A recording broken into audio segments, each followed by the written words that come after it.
കുട്ടനാടിന്റെ വള്ളംകളി ആവേശം പരകോടിയിലാണ്. നെഹ്റു ട്രോഫി വള്ളംകളിക്ക് ദിവസങ്ങൾ മാത്രം ബാക്കി നിൽക്കുമ്പോൾ പുന്നമടയിൽ അന്തിമ വിജയം ആർക്കായിരിക്കും? 19 ചുണ്ടൻ വള്ളങ്ങളാണ് ഇത്തവണ ജവഹർലാൽ നെഹ്റുവിന്റെ കയ്യൊപ്പുള്ള വെള്ളിക്കപ്പിനായി തുഴയേറിയാൻ സജ്ജമായിട്ടുള്ളത്. കുട്ടനാട്ടുകാരെ സംബന്ധിച്ച് അവരുടെ ജീവിതത്തിൽ ഒഴിച്ചുകൂടാനാകാത്ത ഒന്നാണ് വള്ളംകളി. വള്ളംകളിയിൽ ഏറ്റവും മുഖ്യം നെഹ്റു ട്രോഫിയും.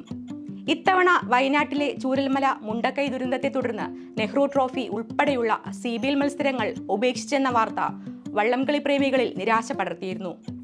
എന്നാൽ നെഹ്റു ട്രോഫി നടത്താനുള്ള തീരുമാനം കുട്ടനാട്ടുകാരിൽ ആവേശം നിറച്ചിരിക്കുകയാണ്.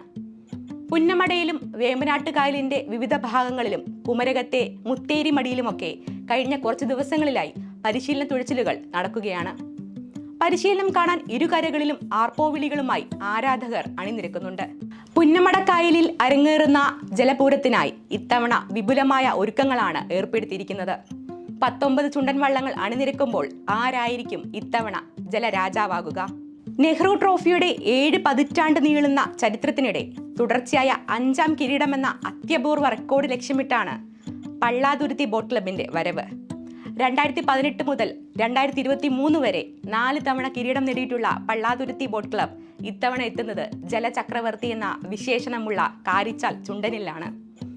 ഇതിനോടകം 15 തവണ നെഹ്റു ട്രോഫി നേടിയിട്ടുള്ള ചുണ്ടനാണ് കാരിച്ചാൽ.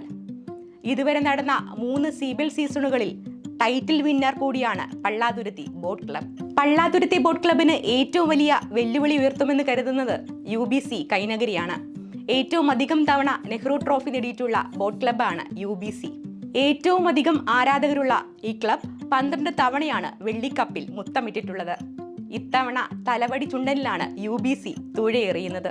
ഒരു കാലത്ത് എതിരാളികളുടെ പേടി സ്വപ്നമായിരുന്ന ബോട്ട് ക്ലബ്ബാണ് village boat club Kainakary.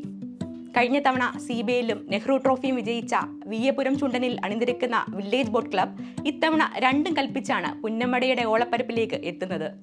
Nehru ട്രോഫിയിൽ വലിയ പാരമ്പര്യം അവകാശപ്പെടാവുന്നവരാണ് കുമരകത്തെ ടൗൺ ബോട്ട് ക്ലബ്.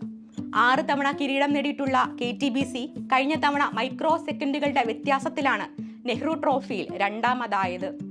ഇത്തവണ നടുഭാഗം ചുണ്ടനിലാണ് കുമരകം ടൗൺ ബോട്ട് ക്ലബ് മത്സരിക്കുന്നത്. ശക്തമായ മത്സരം കാഴ്ചവെക്കാമെന്ന പ്രതീക്ഷയിൽ പുന്നമട ബോട്ട് ക്ലബ് ചമ്പക്കുളം ചുണ്ടനിലും Alappuzha town boat club Payippadan Puthan ചുണ്ടനിലും തുഴയെറിയും. കൊല്ലം ജീസസ് ബോട്ട് ക്ലബ് മത്സരരംഗത്ത് നിന്ന് പിന്മാറിയെങ്കിലും അതേ പേരിൽ ആനാരി വള്ളസമിതി മത്സരരംഗത്തുണ്ട്. ശക്തമായ മത്സരം കാഴ്ചവെക്കാമെന്ന പ്രതീക്ഷയിൽ പുന്നമട ബോട്ട് ക്ലബ് ചമ്പക്കുളം ചുണ്ടനിലും Alappuzha town boat club Payippadan Puthan ചുണ്ടനിലും തുഴയെറിയും. കൊല്ലം ജീസസ് ബോട്ട് ക്ലബ് മത്സരരംഗത്ത് നിന്ന് പിന്മാറിയെങ്കിലും അതേ പേരിൽ ആനാരി വള്ളസമിതി മത്സരരംഗത്തുണ്ട്. ശക്തമായ മത്സരം കാഴ്ചവെക്കാമെന്ന പ്രതീക്ഷയിൽ പുന്നമട ബോട്ട് ക്ലബ് ചമ്പക്കുളം ചുണ്ടനിലും Alappuzha town boat club Payippadan Puthan ചുണ്ടനിലും തുഴയെറിയും. കൊല്ലം ജീസസ് ബോട്ട് ക്ലബ് മത്സരരംഗത്ത് നിന്ന് പിന്മാറിയെങ്കിലും അതേ പേരിൽ ആനാരി വള്ളസമിതി മത്സരരംഗത്തുണ്ട്. ശക്തമായ പോരാട്ടം കാഴ്ചവെക്കാനായി ചുണ്ടൻ വള്ളങ്ങളിൽ ബോട്ട് ക്ലബ്ബുകൾ പുന്നമടയുടെ ഓളപ്പരപ്പിലേക്ക് ഇറങ്ങുമ്പോൾ ആവേശം അണപൊട്ടുമെന്ന് ഉറപ്പ്.